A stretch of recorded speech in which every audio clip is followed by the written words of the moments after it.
Although it can sometimes rain very hard in southern Mesopotamia, it was anciently believed that springs, wells, streams, rivers, and lakes drew their water from and were replenished from a freshwater ocean which lay beneath the earth in the Absu, Apsfi, or Engar.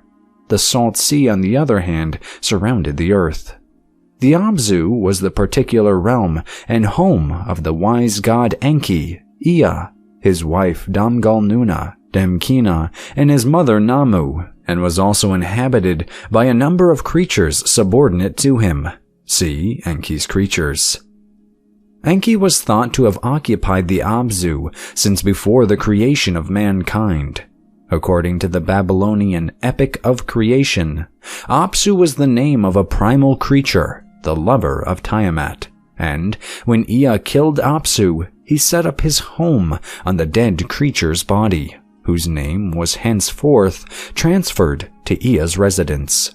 Marduk, as Ea's son, was called firstborn son of the Apsfi. Enki's temple at Eridu was known as Eabzu, Absu's temple. The underworld was located even further down, beneath the Absu, since in some traditions it was necessary to cross a river, the Herber, to reach the underworld. The river may sometimes have been identified with the Absu. See River of the Underworld. According to Babylonian legend, Adapa was the ancient wise man or sage Apkallu of Eridu, the reputed earliest city of Sumer. See Seven Sages. His wisdom and position had been granted him by the god Ea, Enki. Having broken the wings of the south wind, Adapa was summoned for punishment by the supreme god Anu, An. Ea had told Adapa that he would be offered the bread and water of death. Meanwhile, though, the two gatekeepers of heaven, Dumuzi and Gizida, Ningizida, had interceded with Anu on Adapa's behalf, causing a change of heart. Anu instead offered the sage the bread and water of eternal life. Adapa refused, thus losing the chance of immortality. The story is often regarded as an explanatory myth of the mortality of man. The ancient Mesopotamians appear generally to have believed that after death, most human beings survived in the form of a spirit or ghost which lived in the underworld. See also Giddim. One of the duties of the living was to make funerary offerings of food, drink, and oil to their deceased relatives. A special case is provided by extensive records from Gursu from the early dynastic period of offerings made before the prayer statues of deceased rulers and members of the ruling family.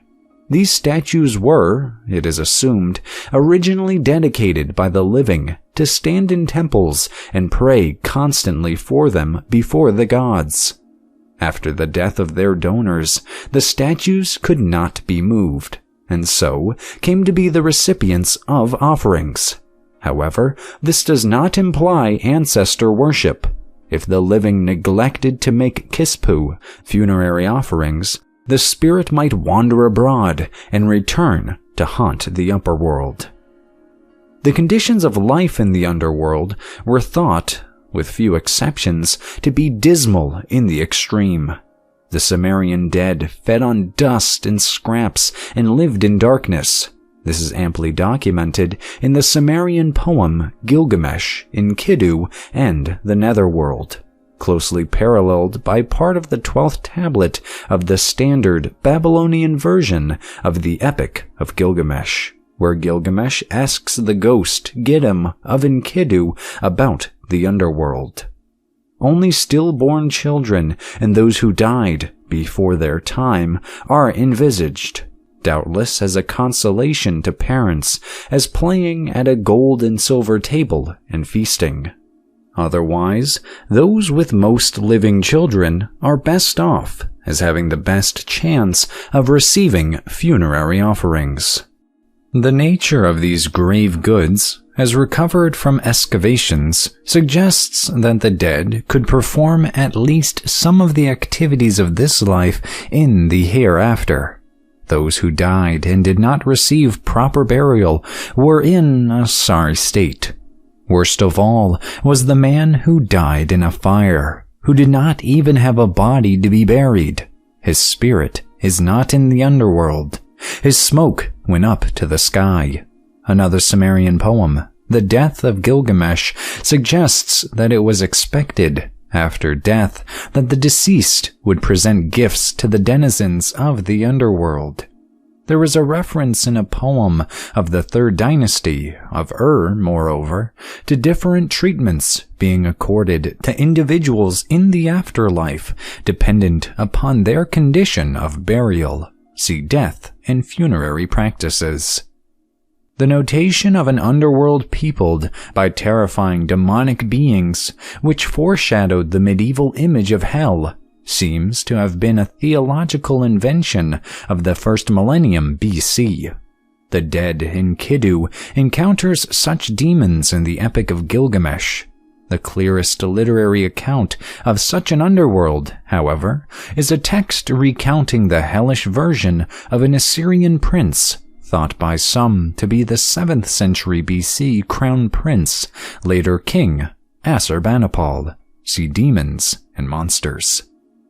An is the Sumerian word for heaven, and is the name of the sky god who is also the prime mover in creation and the distant supreme leader of the gods. He is regarded as a descendant of the god Urus, with whom he was later even identified, or else as the son of a primordial Ansar and Kissar.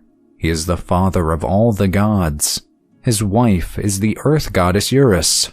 In a later tradition, he is married to Ki. As a Babylonian Enu, he has a wife, Antu. It is An who, in Sumerian tradition, took over heaven when it was separated from earth, creating the universe as we know it. In the theory of the 3 superimposed heavens, Anu accompanies the topmost heaven. The way of Anu is the vertical band on the eastern horizon between the ways of Enlil and Ea, Enki, which lie to its north and south respectively. Although in almost all periods one of the most important of Mesopotamian deities, An's nature was ill-defined, and, as he is seldom, if ever, represented in art, his specific iconography and attributes are obscure. He has sometimes been thought to be represented among the gods on the Neo-Assyrian rock relief at Maltai, but this is uncertain. In Kassite 31 and Neo-Assyrian art, at least, Anu's symbol is an 80-homed cap.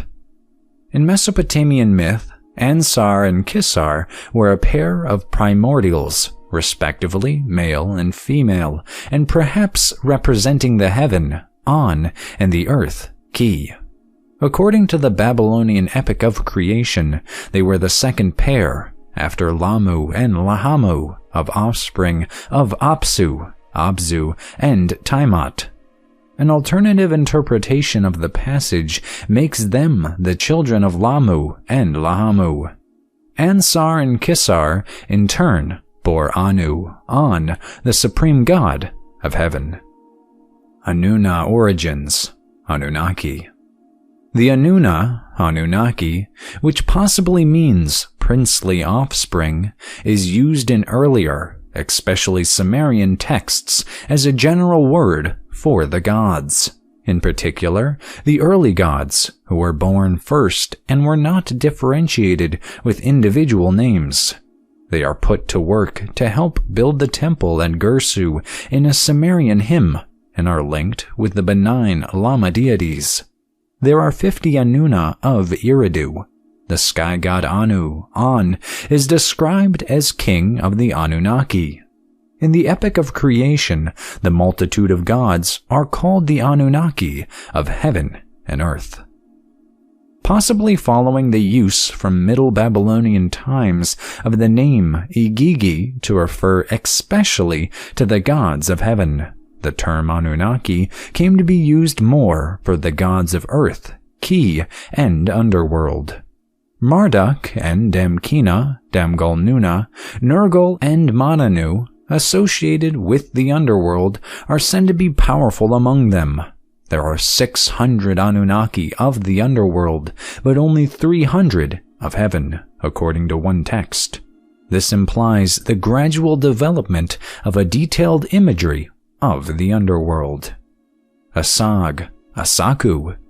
In the Sumerian poem Lugail, the Asag is a monstrous demon who was defeated by the god Ninurta or Ningirshu, in another version of Adad Ishkar.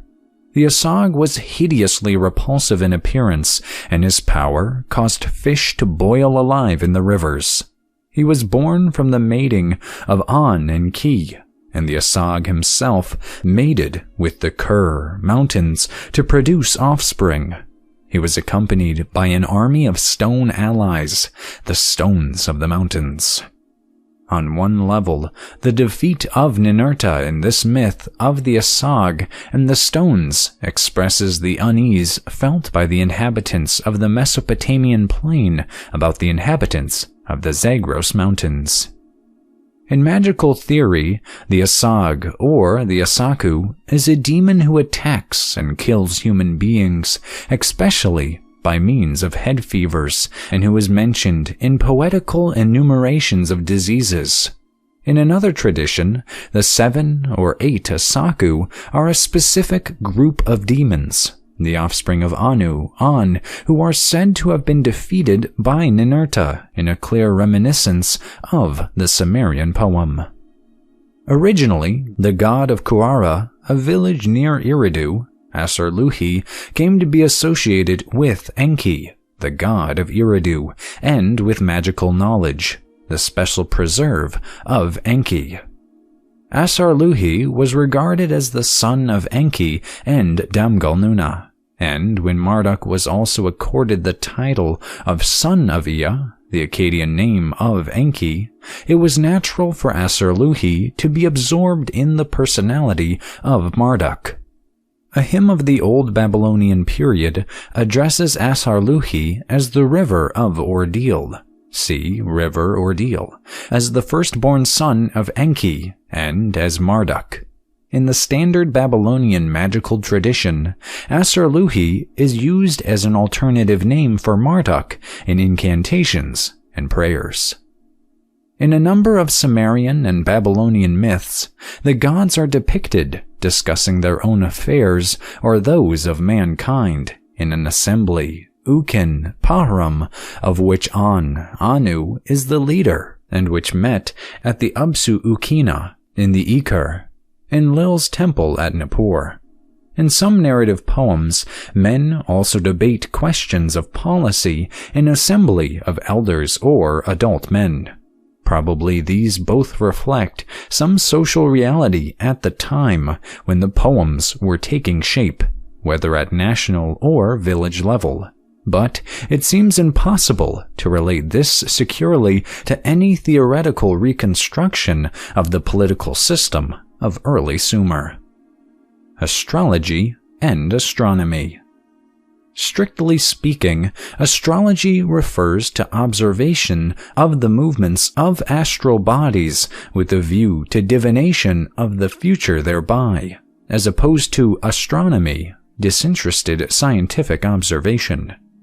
From the movement and appearance of the moon, stars, and planets, the Babylonians believed that it was possible to predict future events in the world, especially in the political and military spheres. The signs in the sky, just as those on Earth, give us signals. The Babylonian view was that portents gave indications, clues about the gods' intentions.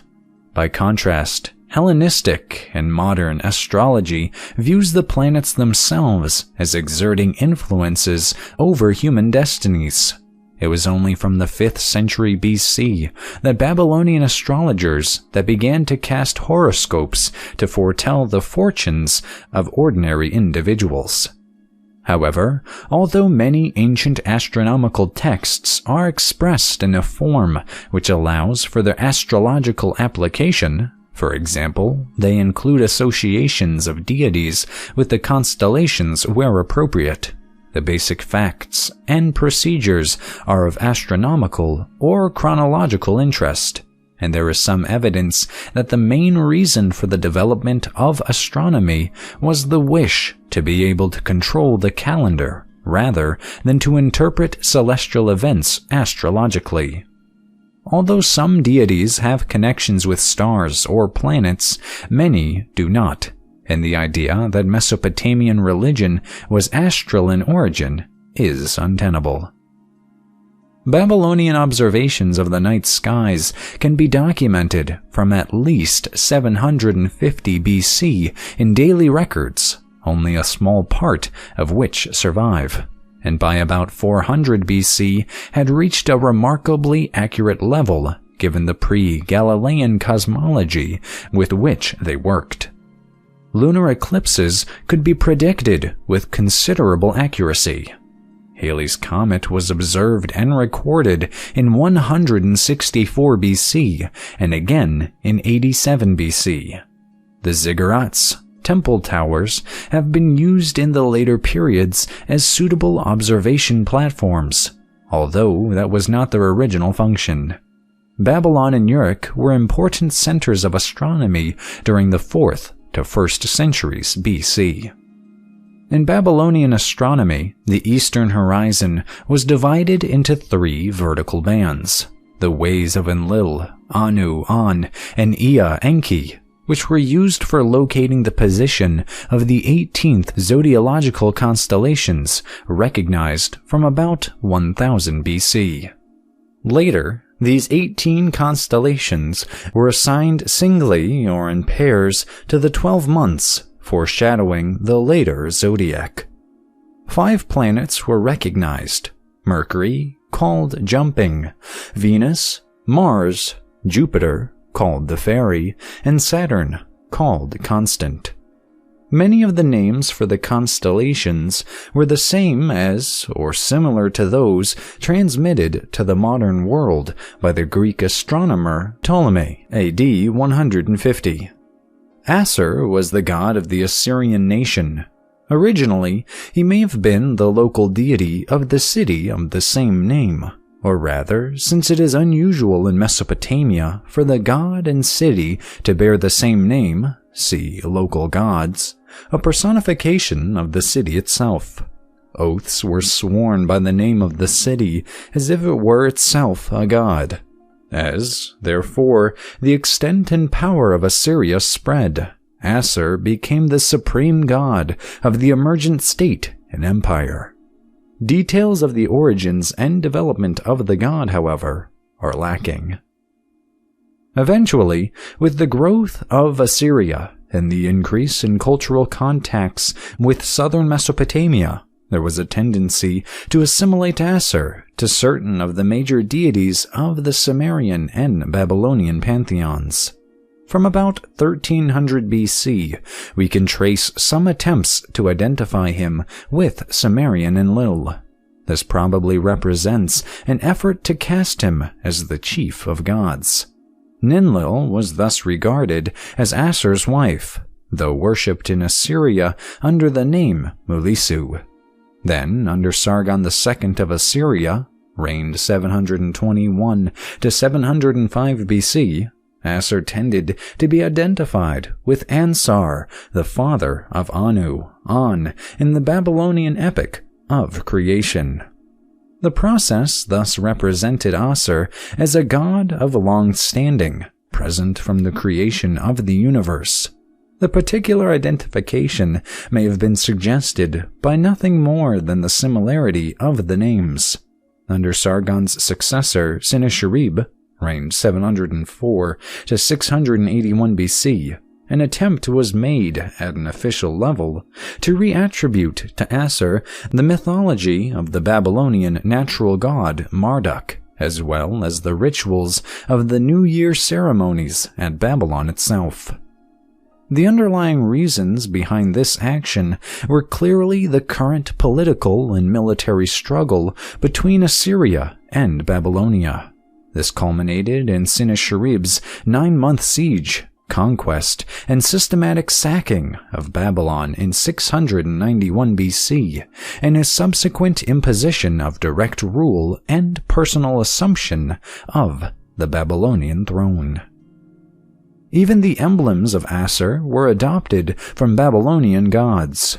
His animal, the snake dragon, which even on Sennacherib's rock reliefs at Maltai is not exclusive to him, was taken over from Marduk in collections of symbols of the gods. Moreover, Aser seems to be represented by a homed god, inherited from Anu, An, and Enlil. The modern attribution to Aser of the solar disk is certainly incorrect. Some scholars, however, believed that the winged disk, very common in Assyrian art, and often on Assyrian sculptures with the image of a god above it, and placed over scenes of battle, ritual, and the chase, must represent Aser. The evidence, however, points strongly to this emblem as a symbol of the sun god Samus, Utu. Again, there may be some borrowing of an image proper to another god.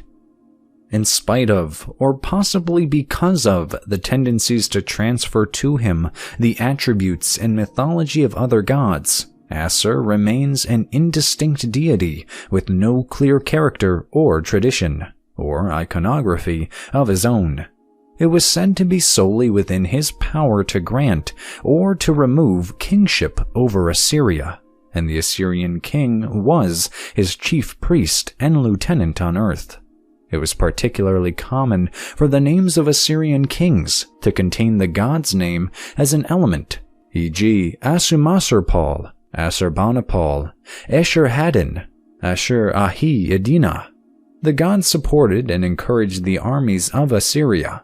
The god's seals were used to endorse documents of the utmost political importance, such as King Esarhaddon's, reigned 680 to 669 BC, treaty providing for the succession, see Seals of the Gods. In these contexts, however, Aser appears as a mere personification of the country, people, and power of Assyria as a political entity. Mystery of the Bird Gods. Some fragmentary stelae of Judea, ruler of Lagos, show shaven-headed priests carrying standards surmounted by the figure of a bearded god, wearing the head and splayed wings of a bird of prey, as if they were an elaborate headdress. It has been suggested that since Ningirsu was symbolized by the lion-headed bird, Imdugud, this deity associated with a natural-headed eagle might rather be identifiable as Ninurta. However, Ningirsu seems to have been nothing more than the local form in the city-state of Lagos of Ninurta at this time. Perhaps the distinction is between the god Ningirsu or Ninurta himself and his familiar animal, the Imdugud bird.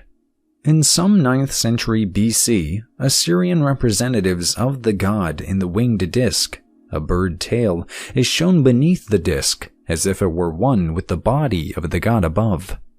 According to one idea, this is a bird god who can, again, be identified as Ninurta. The winged disk, however, appears to be a symbol of the sun god Samus, Utu. A number of different birds occur in Mesopotamian art as deities as symbols. One type, a long-necked species, first occurs in the Uruk period as a type of standard, with the bird talons and wings shown on top of a small rod mounted on the back of a snake dragon. The bird recurs on a Neo-Sumerian seal associated with a seated goddess, and on Old Babylonian seals, after which it disappears from art. Representations of a goose-like bird perched on a tall pole shown on Parthian stamp seals are probably unrelated. Depictions of a walking bird are naturally common in all periods, but only on the Kassite Kuridus and in Neo-Babylonian glyptic art does the motif stand definitively as a religious symbol. Kuduru characterize it as a symbol of the minister god Popsicle, Ninsurber. A bird with back-turned head is found frequently in Kassite period art as a divine symbol and attribute. The accompanying inscription on one Kuduru is partially broken, but probably named the Kassite god Harbi.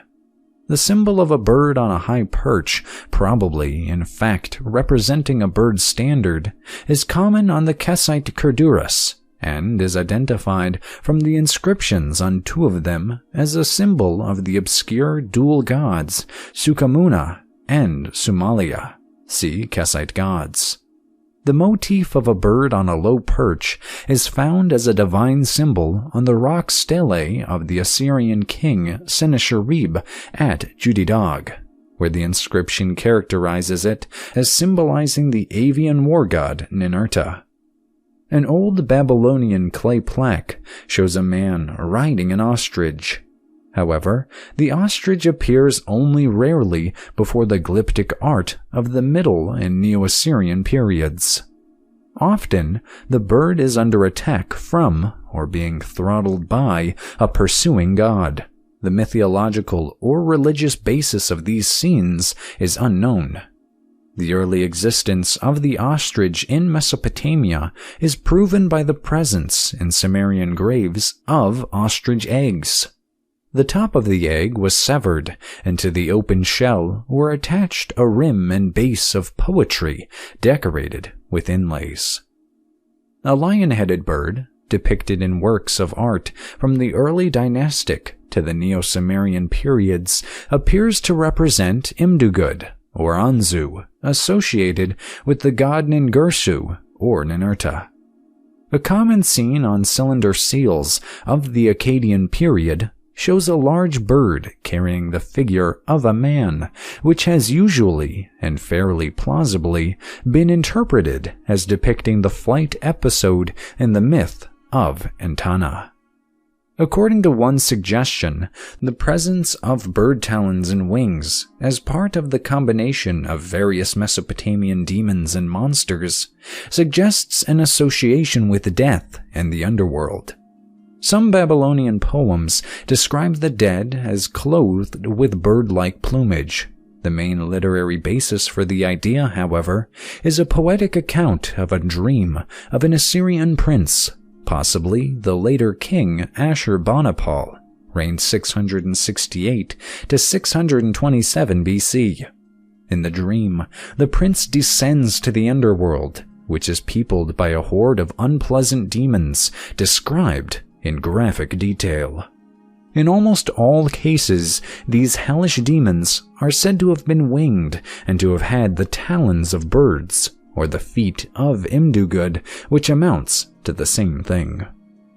The content of this poem, however, is unique as the first known description of the medieval image of a hell peopled by demonic figures.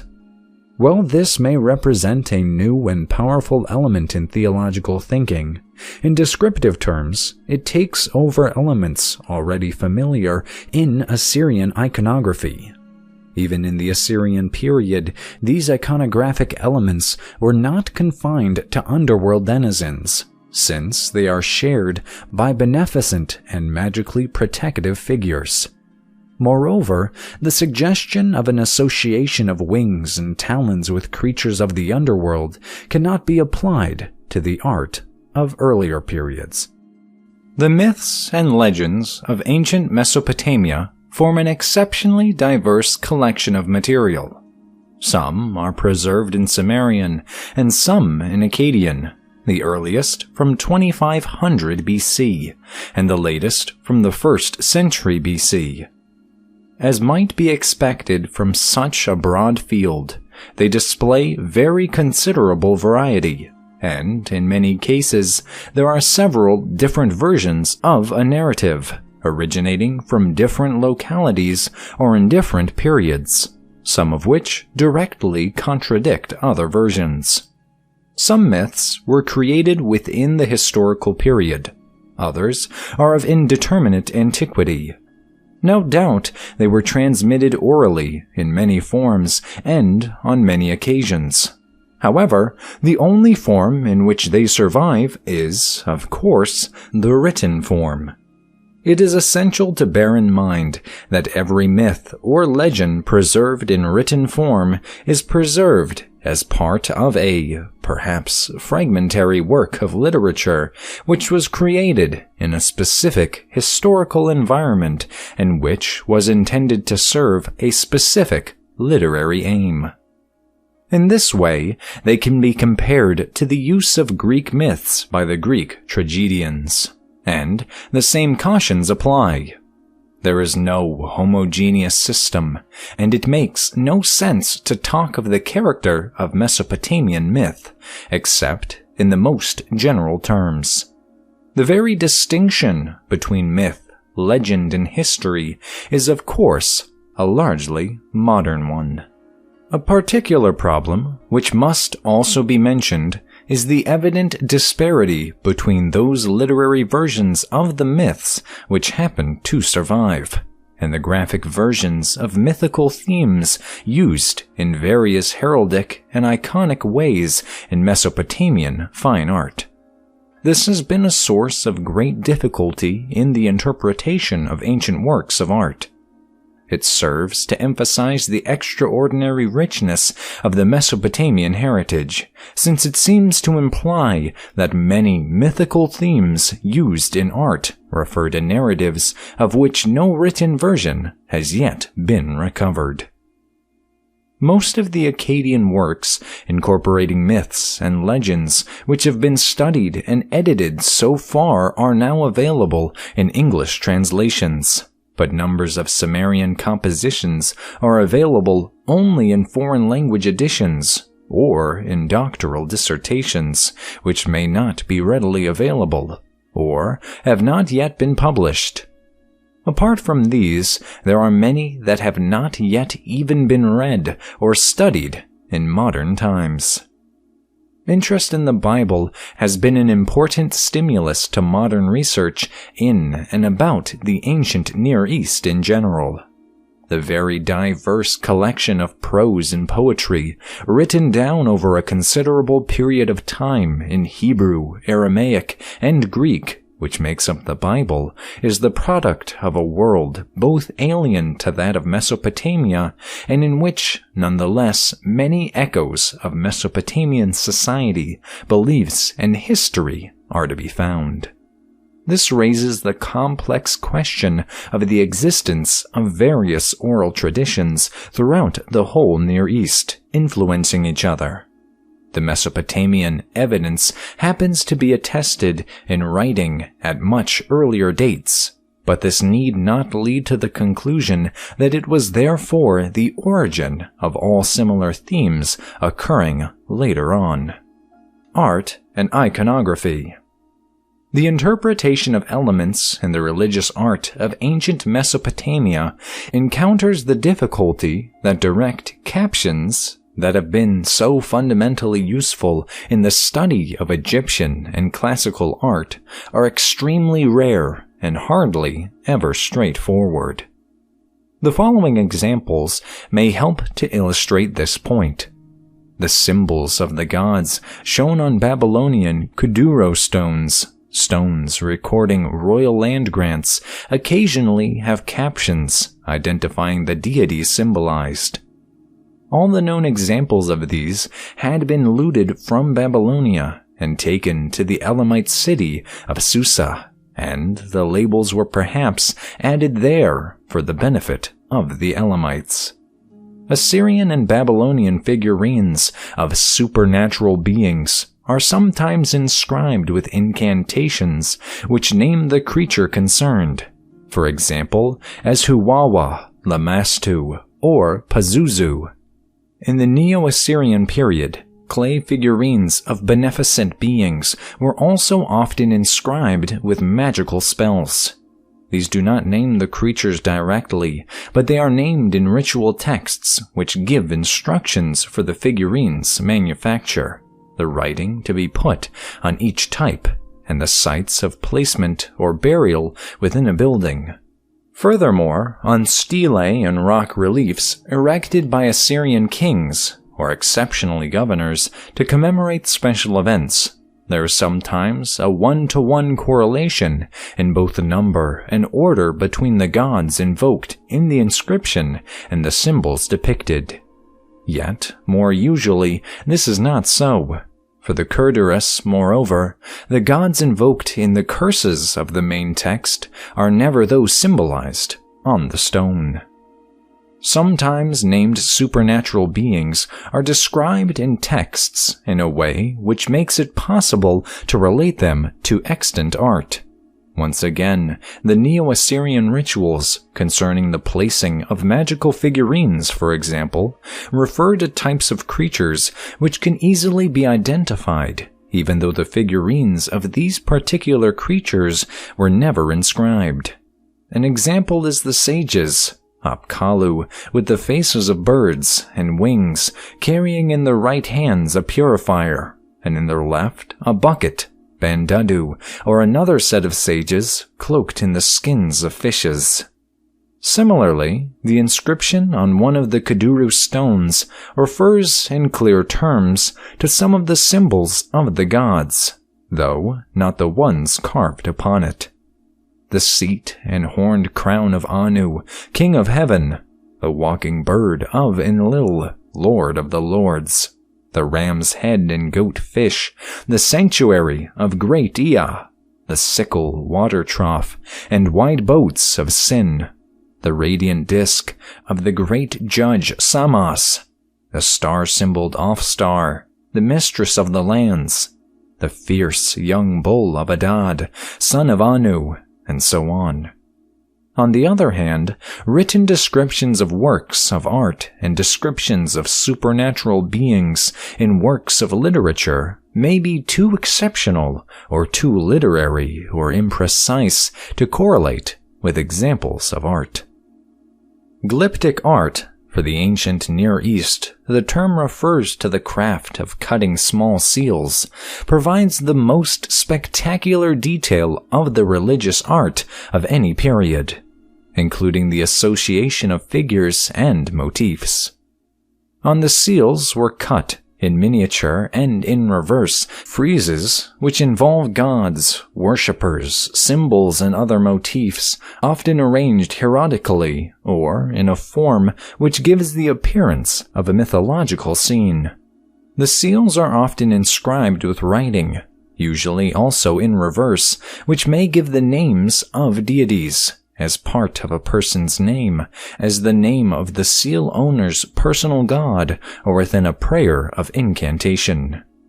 Occasionally, it is clear that the deities so named correspond to those depicted. More usually, however, it is not so. Some scholars have argued that while on an individual seal, the deity shown may not be the one mentioned. Nevertheless, in any given period, there will be a rough correlation on seals in general between the deities most often depicted and those whose names are most frequently given. However, the identifications so far suggested appear on other grounds improbable. It may be that the mention of some gods was sometimes an alternative to their depiction, and that certain gods were known more for their personalities and deeds than for their pictorial forms. A much-used method has attempted to relate scenes on seals, especially of the Akkadian period, to later mythology, on the assumption that the scenes reflected earlier, perhaps orally transmitted versions of the later written narratives. Although fairly plausible in itself, the application of this idea to the question of identification is problematic because it has allowed very imprecise correlations of art and literature. In reaction, some have maintained that one-to-one correspondence of named gods and creatures with elements in art do not exist, and that a repertoire of stock figures in art was related only in a very general way to the records of gods, demons, and heroes in literature. However, this view has itself led to some very wide and subjective interpretations of artistic themes. Enough identifications can now be made with written sources to suggest that, although they may have developed or even changed their meanings from time to time, the figures and motifs of art do attempt to represent specific gods, beings, and well-known symbolic objects. The identification of specific named gods and demons in Mesopotamian art naturally has implications for our appreciations of the mythological narratives themselves. Writing was invented towards the end of the late Uruk period, named after the important city of Uruk in southern Sumer, where so much of the monumental architecture of that epoch was excavated. Uruk is the later Akkadian name for Sumerian Unog. The subsequent series of independent and sometimes warring city-states of Sumer is grouped together as the early dynastic period. This is the period of the earliest literary and religious texts that can effectively be read. For instance, the great lists of the names of more than 500 gods and goddesses from the Sumerian town of Surupeg. So that when the name or cult of a deity is traced back to the early dynastic period, that means in practice to the beginning of written history. Exact dates for these early periods are difficult to calculate, but the early dynastic period, which is sometimes divided into sub-periods for archaeological purposes, is regarded as ending in about 2390 BC, when the first great kingdoms began. 4 South Mesopotamian kingdoms follow each other in succession, but the first of these is of special note since, apart from the quite remarkable extent of its rulers' conquests, it was centered on a city of northern Babylon where a Semitic language was spoken. The city of Agade, which has still not been located, gave its name to the region of which it was capital, Akkad, to its language, and to its kingdom. The period is sometimes known also as the Sargonic period, after Sargon, a biblical form of the name of the founder of the kingdom, Sarumkin. It was the collapse of this kingdom that the Gudians took advantage of, and a Gudian period of uncertain length marks their control of at least parts of Sumer and Akkad at this date, although the Sumerian city-state of Lagos seems to have remained independent. The great Sumerian kingdoms of the third dynasty of Ur, a city in southern Sumer, and then of Isin and Larsa, partially contemporary with each other, mark the apogee of Sumerian culture, even if the star of a fifth kingdom that centered on a still insignificant city of Akkad called Babylon was rising. The kings of this old Babylonian period, or first dynasty of Babylon, including Hammurabi, reigned 1848 to 1806 BC, according to the now preferred chronology. Sometimes made their official pronouncements bilingually in Akkadian and Sumerian, but as a living language and culture, Sumerian was by now obsolescent.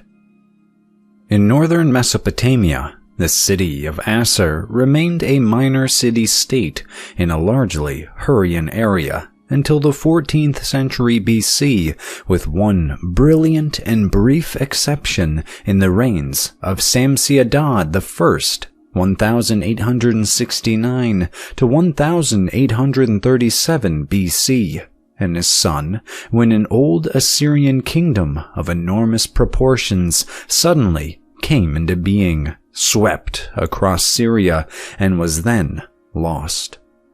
The collapse of the old Babylonian kingdom in the south was hastened by the arrival of the Kassites and their long rule over Babylonia from their capital, Dur-Karagalzu, is termed the Middle Babylonian period, matched by a Middle Assyrian period in northern Mesopotamia.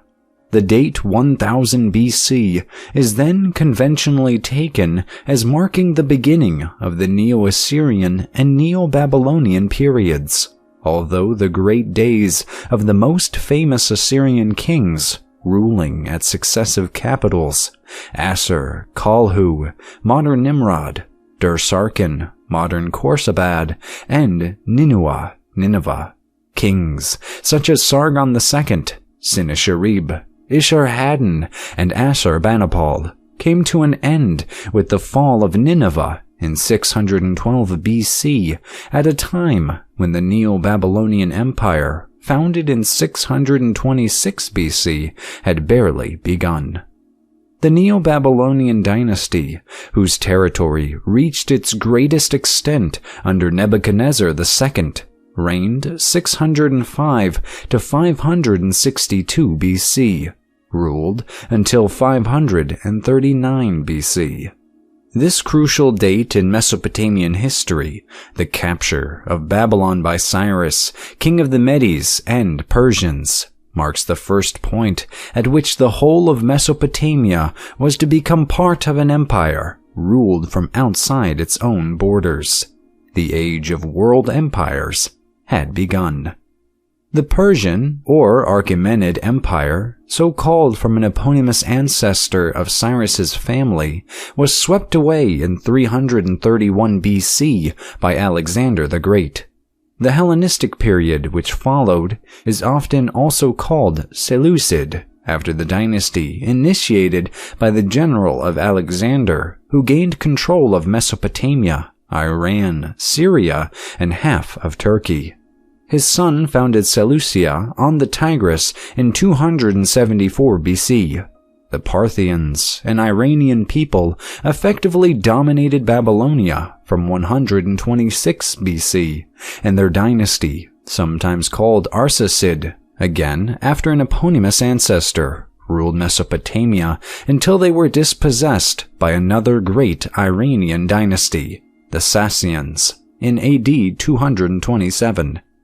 The very latest texts, written in Akkadian in the cuneiform script, reports of astronomical observations, are dated towards the end of the 1st century AD, and by this time it is very unlikely that there was more than a handful of people, highly educated intellectuals, who were still in touch with the ancient culture of Mesopotamia and able to understand its languages or write its reading. The beginning of the Christian era marks a convenient, if approximate, date for the extinction of the 3,000-year Mesopotamian literate tradition.